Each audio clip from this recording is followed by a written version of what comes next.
আসসালামু আলাইকুম রহমতুল্লাহি ওয়া বারাকাতুহু আলহামদুলিল্লাহি ওয়াহদাহু ওয়াসসালাতু ওয়াসসালামু আলা মান লা নাবিয়্যা বা'দাহু আউযু বিল্লাহি মিনাশ শাইতানির রাজিম বিসমিল্লাহির রহমানির রহিম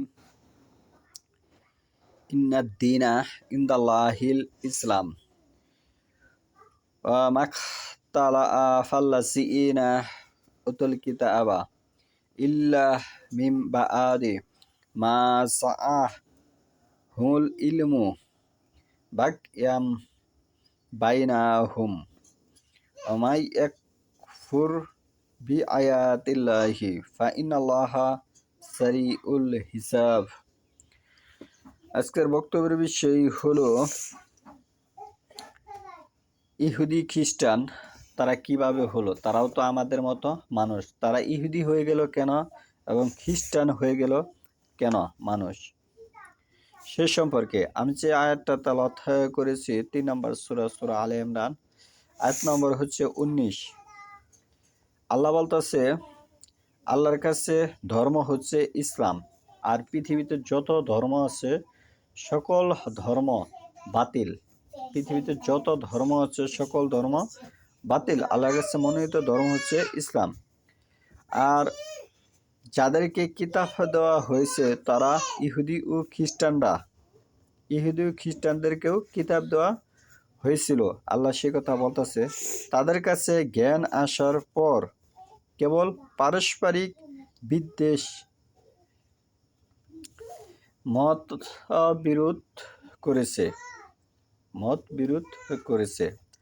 যারা আল্লাহর নির্দেশনসমূহ অবিশ্বাস করে তাদের জানা উচিত যে আল্লাহ দ্রুত হিসাব গ্রহণকারী।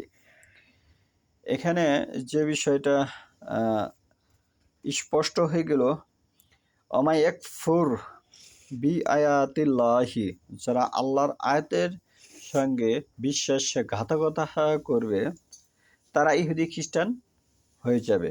ইহুদি খ্রিস্টানরা আল্লাহর আয়াতের সাথে বিশ্বাসঘাতকতা করেছে দেখেই তাদের প্রতি আল্লাহর অভিশাপ, লানত।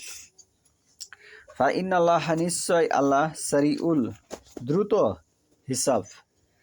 হিসাব গ্রহণকারী।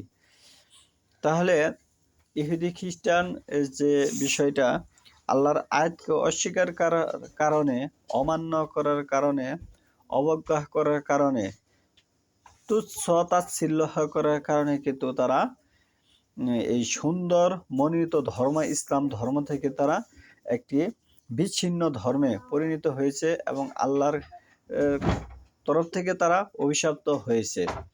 তাহলে ঠিক অনুরূপভাবে যদি আমরা এই কোরআনের কোনো আয়াতকে তাচ্ছিল্য করি, অমান্য করি, অস্বীকার করি, আমরাও কিন্তু ইহুদি খ্রিস্টানে পরিণত হয়ে যাব।